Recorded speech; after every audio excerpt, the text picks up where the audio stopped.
Well, we are back for the last session of the day, and for that, we have really two interesting people of the hockey world right here. We have Shane McLeod and Jen Vegan. My name is Sergio. I'm from Spain. Here with me is Cedric, who's gonna co-host the season with me.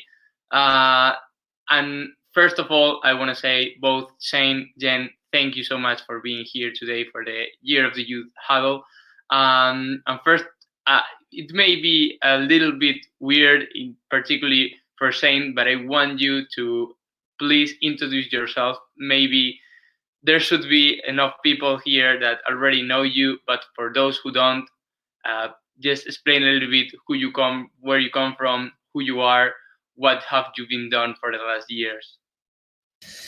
Sure. So, my name's Shane McLeod. I was born in New Zealand and coached the New Zealand team, the New Zealand men's Black Sticks team, from 2007 through to 2012, and then I moved to Europe and had been working with the Belgium Red Lions from 2015, so 10 months before the Rio Olympics. I picked up the team and took them to there. We won a silver medal, but in many ways we felt as if we lost the gold medal when you play those type of games.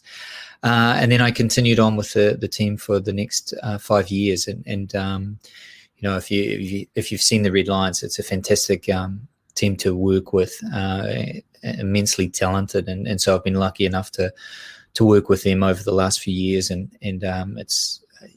it's not only a very successful sporting team in Belgium, it's also managed to climb to number one and plays a really nice, attractive style of hockey. So that's kind of what I've been busy with for the last sort of 6 years, and now I'm just taking a little bit of a break from international hockey for a year and just trying to refresh and look at what's next for me.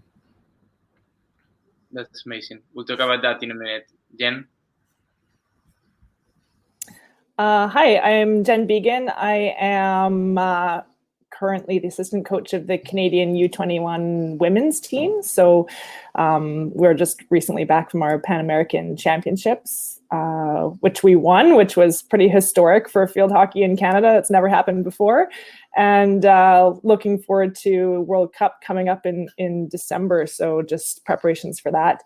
And I'm also Field Hockey Canada's True Sport Manager, which is basically a collect-all term, meaning I'm in charge of a lot of sport development here. So I work in coach education and umpire development and work on player pathways and gender equity and just a bunch of areas around sport development here in Canada.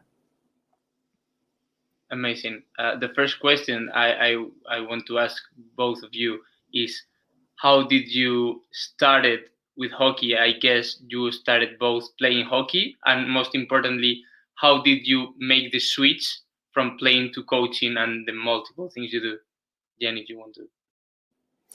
Yeah, I started playing. I was an athlete. I played in junior nationally, and I played in the NCAA university in the United States. And then I left hockey for a really long time. I actually have 2 degrees in architecture. So I left hockey completely and worked in sport architecture for probably about a decade and kind of was involved in hockey recreationally and coaching, but I never really took it seriously. And then a mentor of mine recommended that I start taking there's a coaching program here in Canada called the Advanced Coaching Diploma, which is really kind of like high performance coaching development. And so I started taking that on the side of my architecture job and just kind of slowly moved away from that industry and got more and more into hockey. And then for the last kind of 6 years, I've been full-time working in the hockey world and have left that other side completely.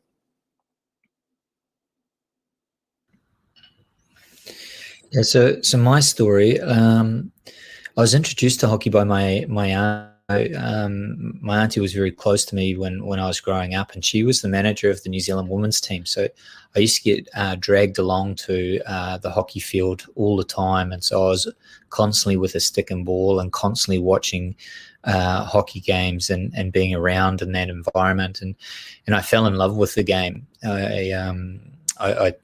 I like the fact that it's played by both genders. I enjoyed that it has quite a family sort of connection and so on. So I felt, always an affinity with the sport. And then as I grew, I started to play the game, and I probably played my first official game when I was 11, which is relatively late, I guess, for the European people, because I think they enter clubs around 5 and 6 and so on. But starting that late, playing official games was quite good, because it let me play other games and things like that. So I learned to enjoy a lot of different sports and so on. And then once I started playing the game, and one of the things that used to frustrate me a little bit was that if training sessions, or if people that were in coaching positions weren't running a good training session, I would often try and help out and try and come up with some ideas of what we could do and things like that. And it wasn't uncommon to have players kind of coaching the team at the time. And so I did a bit of a stint where I was player coach.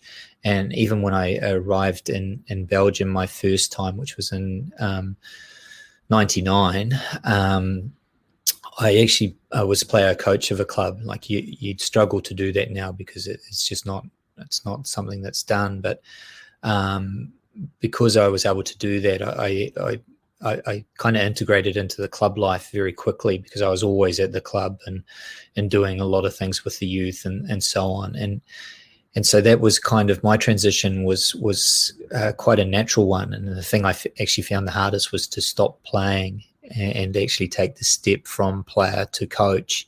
I probably, in a way, I'd been coaching for 5 or 6 years before I started to coach. And yeah, that was kind of how I got into it. And probably the biggest leap I made was to travel to Europe, from New Zealand, which is it's a beautiful country, but it's a bit isolated. And so when I got the travel bug and went to Europe, it was I used hockey as my ticket in a way. And from there I was exposed to a whole lot of different styles, and it was a bit like a child in a lolly store. You kind of, everywhere you looked, you were taking on new information and different stimuluses, and it was fantastic. So that's kind of how I got into my coaching aspect of the game. And it's been quite a journey for the both of you. But when you went from playing into coaching, what was the part you underestimated the most of being in that role as a coach? Now, if you look back on it, Jen, if you want to go first. Yeah, for me, it was probably the planning. I mean, there are so many spreadsheets and emails involved in coaching. There's just a lot of stuff that goes on behind the scenes. And like when you're an athlete, you only see a really small fraction of what actually happens behind the scene in planning a program. So like for every hour of training on the field, there's probably 3 hours put into the preparation behind the scenes. And it's just something that you're not really aware of when you're an athlete. Yeah. For me, I kind of, and I think the pathway for a coach or how I experienced it was that things happen. You learn things gradually, and one of the things I've been quite lucky to do is to have a couple of people that have been quite good mentors. And so, what Jim was talking about with the planning and so on, I was lucky enough to work as an assistant coach for a period of time with someone that was very good at doing presenting of a briefing, a game plan, and so on. And so that was it was eye-opening how much detail and how much depth can go into those type of preparations. And yeah, so I agree with Jen. There's a lot that happens in behind, but the world is the world of the coach is a really exciting one, and it's very rich And when you get to experience just that look behind stage, there's some really cool things about that, the planning of a session, the working with people and understanding what drives them, what really motivates them to make the sacrifices they do to be a high performance athlete. All of that type of thing is a mystery world when you're a player, but you get exposed to it as a coach, and it's a really nice world to be involved with.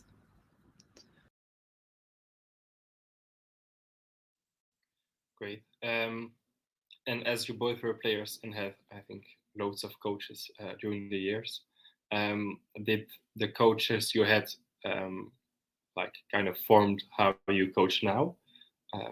Did you take any tips, any tricks from them into your coaching style now? Jen, if you want to go.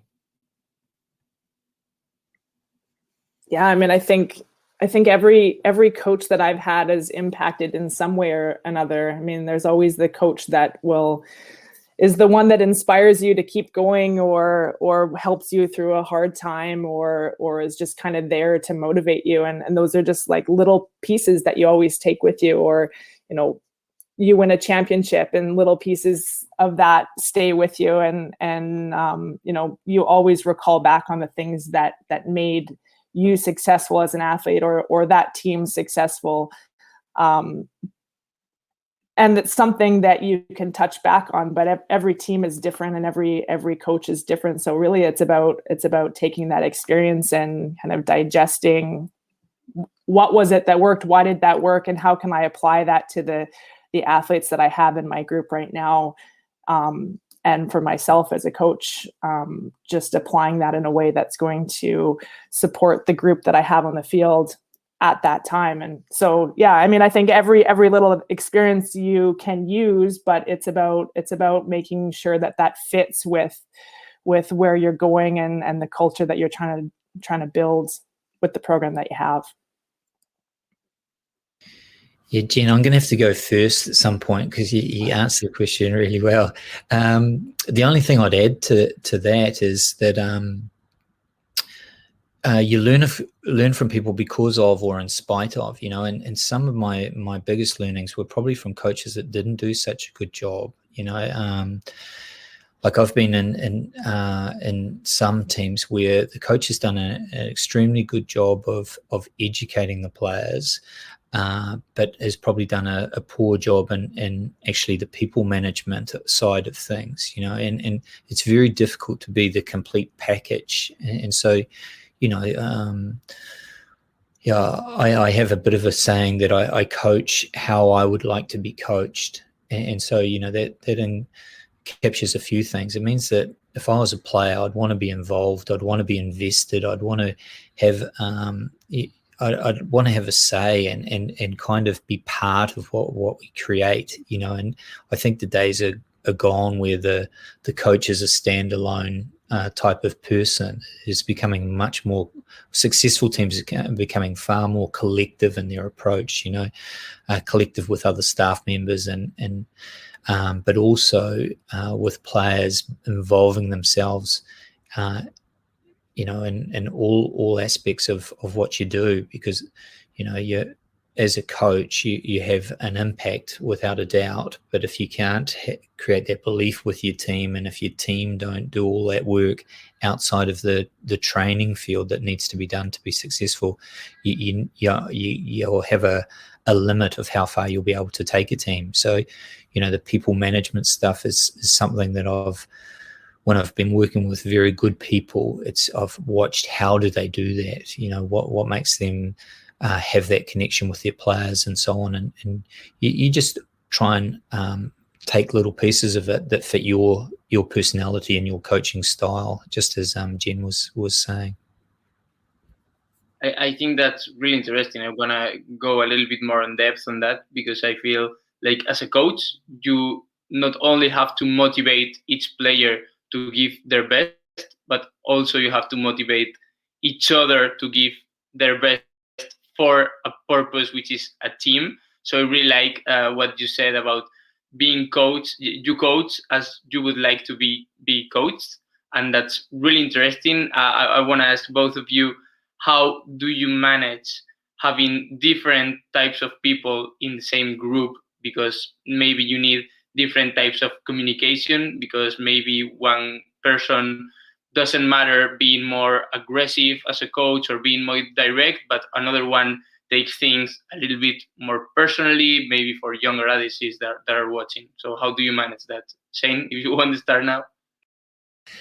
Yeah, like I think if you're lucky enough to create a staff rather than a singular person, and it's not always possible to do that, but if you do, the staff that you should look for, it should almost be the opposite of what you are, so that you have a staff that can form a complete unit. And what I mean by that is, I'm a relatively calm coach, and I struggle a little bit to go into the red, and some players need that red. They need someone just giving them a clip around the ear and saying, "Hey, get on with it. You're mucking around," and so on. And so, I have a staff member that can take on that type of thing, and if needed, I can certainly deliver it. But it's trying to work to your strengths, and don't be afraid to be working with someone that's very different than yourself, because I think it works. But the bit that you're talking about, the understanding the player that stands in front of you, is very, very important, and you only can find that out by actually getting to know them well, understanding and watching them and observing them, not always talking at them, but often listening to them about what's motivating them. Why are they in this high performance sport? Why are they doing all these commitments? What do they want out of it?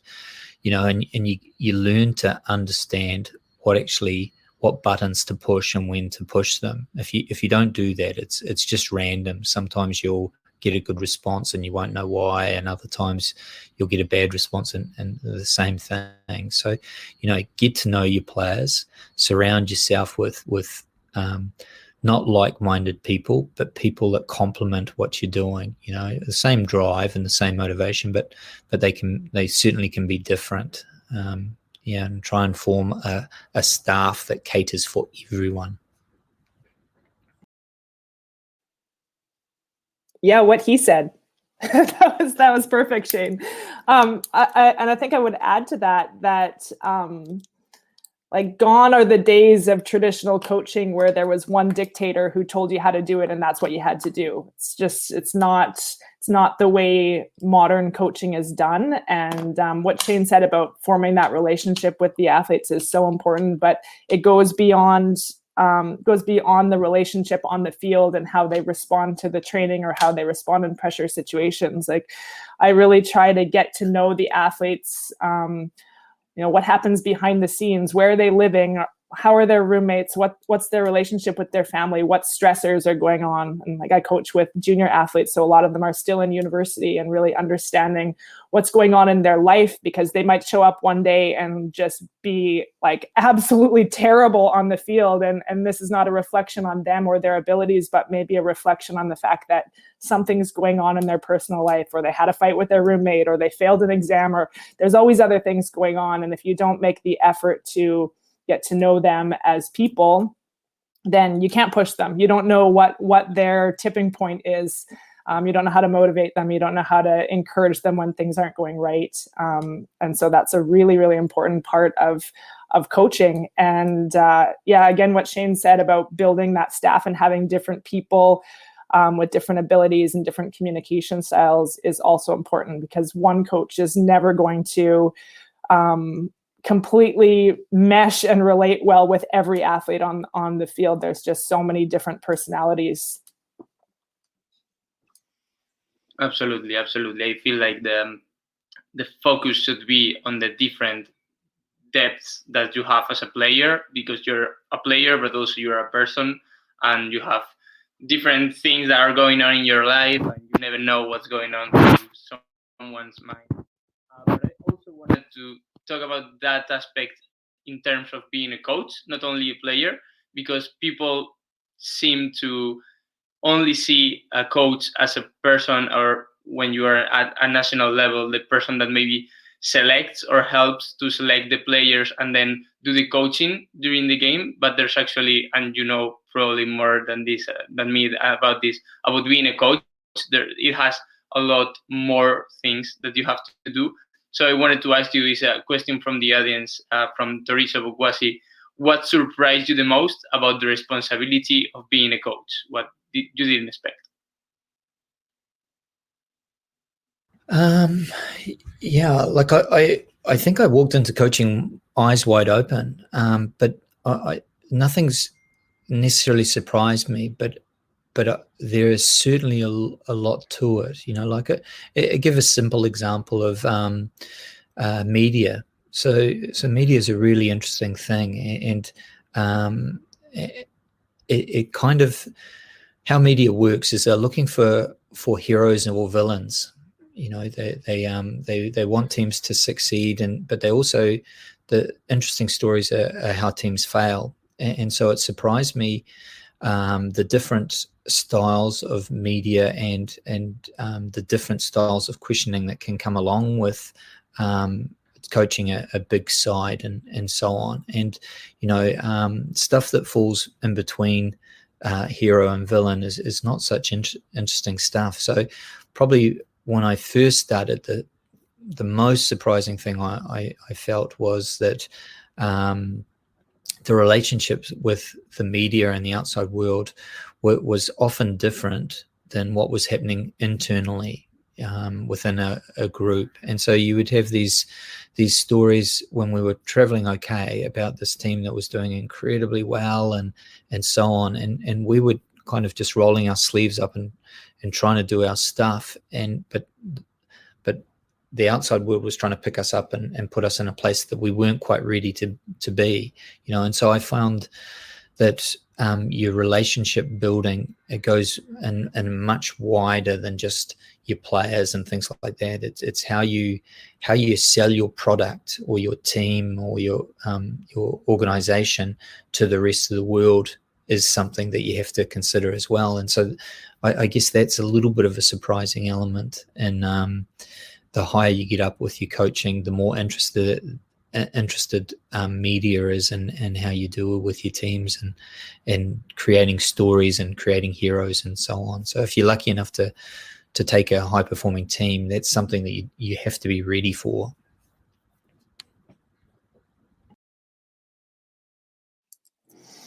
Yeah, I feel also like I came into coaching, or I started coaching at a higher level with quite a bit of background. Like I come from a coaching family. My dad was an ice hockey coach, so I grew up being very familiar with what it takes. But I think maybe most surprising for me, or maybe not surprising, but the part that I find the most challenging is that as a coach, you have to be knowledgeable in so many different things. I mean, you're the psychologist, you're the nutritionist, you're the person that they come to if they're having problems off the field. You're the person that's counseling the parents in what should I do in this situation. You're, helping with career and education pathways. You're helping through injury management and sports science issues. And you really have to know a little bit about almost everything in order to be able to put the right staff around you that can answer those questions in an educated way, or be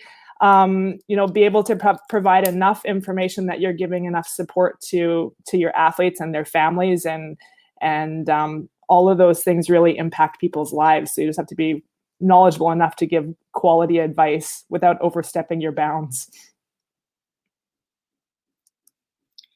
You both went to quite big tournaments the last year. Speaking of Tokyo and then the Pan American Games, what is the biggest lesson you've learned in that tournament, and why is that the biggest lesson? Want to go off, Shane? Yeah, listen. A shootout's never over until it's over. We've learned that a couple of times. Look, the tournament for us tracked pretty well. So there was no Major surprises. Probably the thing that was quite striking was the lack of public. There was it was interesting. Like, it had some positives, and like I love playing in front of a crowd, and I think a crowd can be such a important element in how a game's played, especially if the crowd rides the game and really involves himself in the game. And I've been in a couple of games where the crowd is helped win a game, and so you have that stimulus. And like if you go to India and play in India, the crowd, whenever India get a ball and start to look like they're going to attack, the stadium erupts. But if you score a goal with them, it's deadly silent, against them, and that's quite an interesting thing to see. And so at Tokyo, without the crowd, there was kind of a purity about the hockey. Like I think that people watching it from home really engaged with the hockey. And I've watched a lot of those games back afterwards, and you just watch the pure skills and the abilities of the players, and you don't ride that crowd type of thing. So I found that a surprising aspect, and yeah, it was a bit strange. But as I said, there was positives and minuses about having a crowd or lack of a crowd. It was interesting.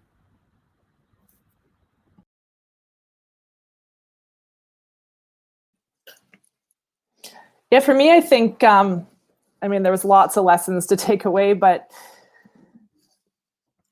I think for me, that kind of the old tagline of control the controllables, and just really discovering in actual situation that you can't stress too much about the things you can't control. And that really came, probably for everyone over the last 18 months, because logistically preparing for anything in a global pandemic is an exercise in flexibility and learning how to think on your feet and react somewhat proactively, I guess.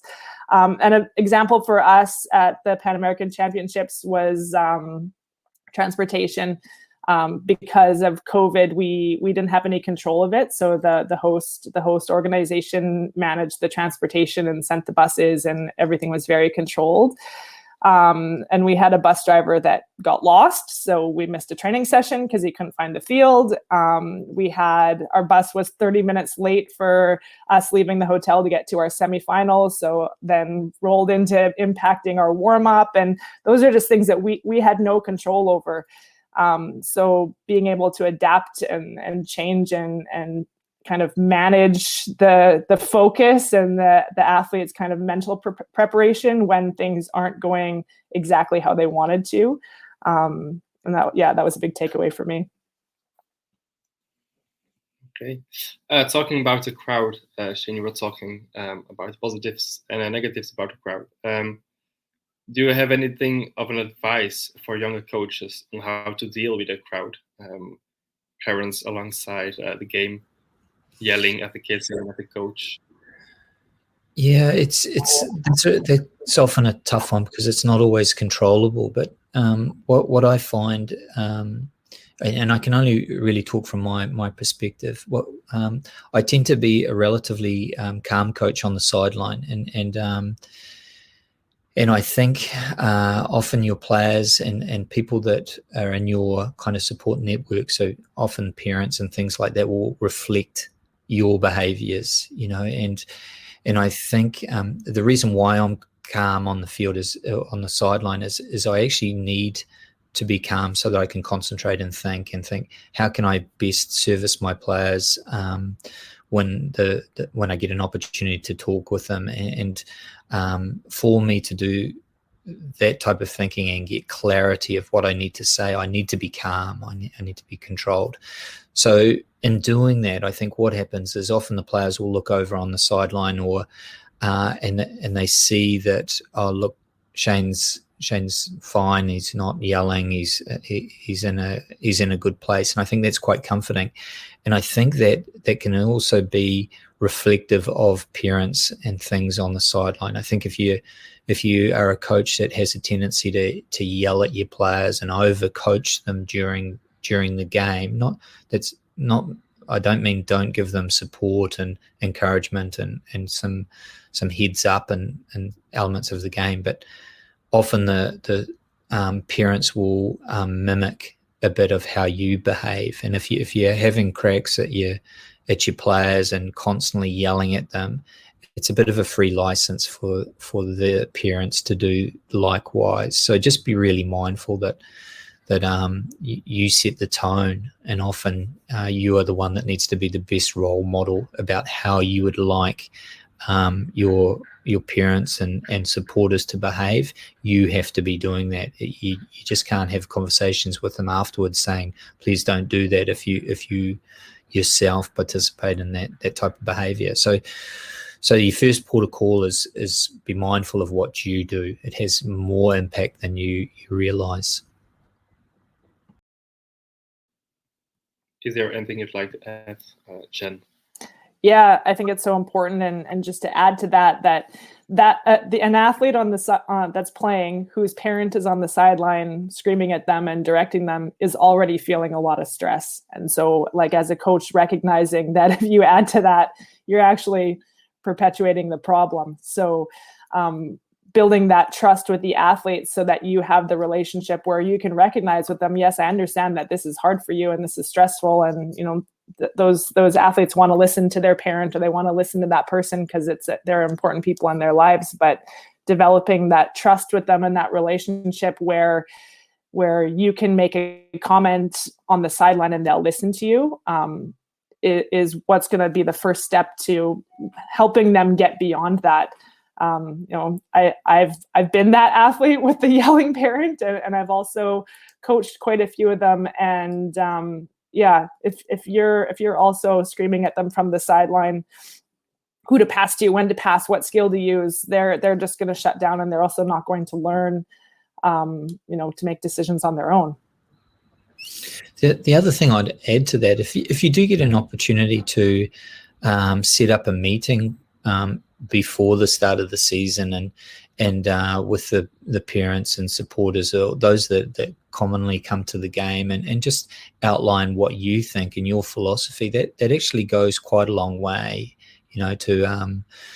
to having a bit of control over what you want to see on the sideline. And if people are told, then it gives them a chance to react. And fundamentally, it's quite a good thing. It brings them into that involvement of what you're trying to do. You can talk to them about your philosophy of the hockey, but also the expectations that you have of them, because they're very important people, and you want them there, but you want them as part of your staff in a way. You want them encouraging their athletes and not applying that pressure that Jen was talking about. Absolutely. We have a question here from the audience related to that, to building bonds with players, but also with other members of the hockey family. And the question is, working with players that you can build bonds and great moments, when do you know it's time to let a player go? Or how do you separate the more professional side from the personal, I would say? Yeah, it's never an easy process, that, because I think that is often a two-way conversation that both of the player and the staff have to come to an agreement about. You can, again, if you know your players well, you can understand if there is a deviation from their normal behavior, and sometimes that pressure, again, that Jen was talking about, with, something else is happening in their world that's taking them away from that desire to play and so on. You'll recognize that if you start to know the people in front of you, and then you have a discussion about what's going on, and the team always has to come first. And what I mean by that is the decisions that you take always should be in function of what's best for the team. And there are times when a player just for whatever reason doesn't fit into that culture that you're building and so on, and then you're better off having that talk and either they align themselves with what you're trying to do, or they go search for it somewhere else, and then no one's lost then, but it's not an easy talk to have a coach and a player about that, but it's one that is needed from time to time. It's same with selections. Those are very tough conversations if you're selecting for a particular tournament, and often players have done nothing wrong. It's almost the injustice of high performance sport. You can only take a certain number of players to events, and it's but you have to do those conversations correctly. They're never easy to hear from a player, but you have to really look at the practicalities of how you do it. Do it in person, get to the point very quickly, give them time to reflect on what has been discussed, offer a second opportunity to discuss it further, because often an athlete won't hear after the words, "Look, I'm sorry, I can't take you." The rest becomes a bit of a blur. So always offer that opportunity to revisit it, so that if they have some questions that come later, and explain to them as honestly as you can, and don't make up excuses for not selecting them. Sometimes there's just injustices, and explain that. You don't have to make up things to justify a misselection. I don't like coaches that do that. I think it's it's the wrong approach. So you talk to them very honestly about where they're at. I would just add to that, Shane, great answer. Just add that I think you need to be extremely clear as early on as possible as to what your metrics are. What are your expectations? What are you looking for? What behaviors do you want to see? What is the direction that this team is going in? What do we want to see from each individual on the field and off the field?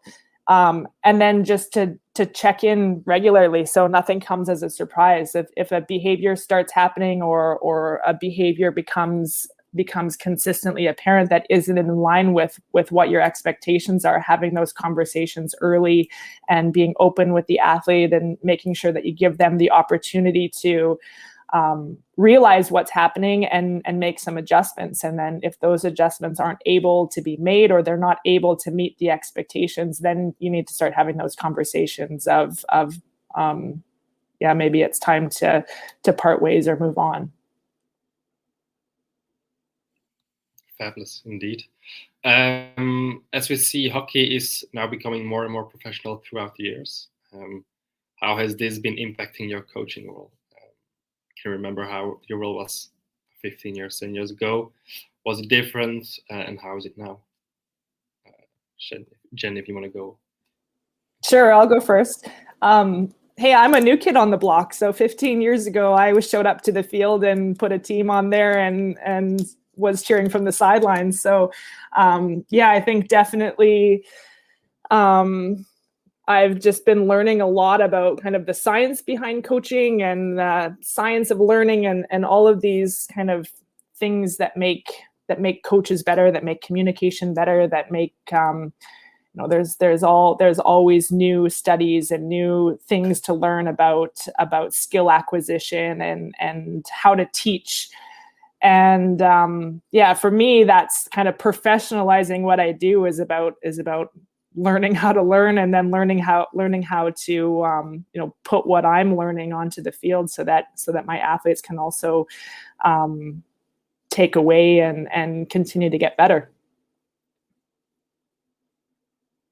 Yeah, I think probably technology has been one aspect. So you used to be able to rock up to the field with if you had a whiteboard marker and a whiteboard, you were the FIH master coach. But now, with all the technology and all the things that are happening, or all the opportunities to simplify how you coach are there.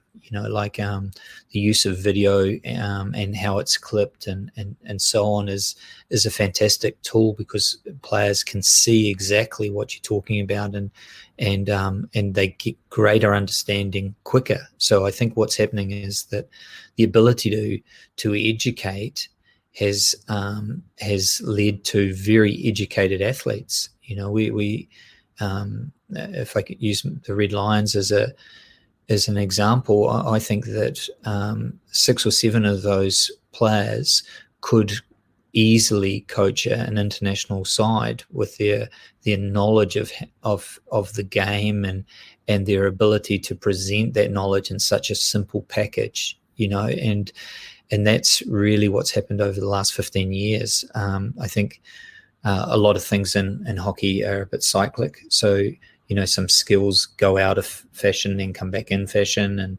and as well as the game moving on. But technology has allowed for that process to happen probably a little bit quicker and so on. So, yeah, I think that's probably the biggest evolution is that innovation and technology that's being used now rather than 15 years ago.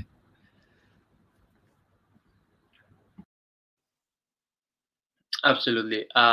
Unfortunately, we're coming to close to an end, but I want to ask you, since we're talking about past and future, I want to ask you, what advice would you give to a person that is considering to being a coach, or it's a young coach, or even has a little bit of experience? If there's any tip or trick that you would give them, Shane?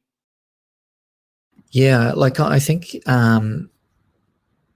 take that leap, like I think that Jen did it. She moved across from her architecture type of situation into coaching, and I traveled from one side of the world to the other. And what I mean by taking a leap is just immerse yourself in it. If you have that love and that passion for what you're doing, find ways to express it. I talk to my children, who are quite little children, about finding something that you're passionate about, even at this young age, and if you're lucky enough to turn your passion into your career, then that's fantastic, and so if there's people here that are watching that are incredibly motivated and have the love of the game, immerse yourself, take that leap and take on things that are challenges, and in the end, at first you might find it difficult, but in the end you'll get on top of it, and then you'll look for a new challenge, and that's what happens. That's how people develop, and it's how you end up where you end up. But yeah, make sure you're passionate about it and be prepared to make a leap. Yeah, it's funny, Shane. My kids are 7 and 9, and I always tell them hard things are fun. So choose that thing that's challenging and put yourself into a situation where you might not know what it is, or you might be scared to do it. But at the end of the day, hard things are fun, and it's the hard that makes it enjoyable. So yeah, jump in with 2 feet, and then I would just add, find yourself a mentor, find someone that has done what you want to do, and ask questions and educate yourself and learn as much as you can.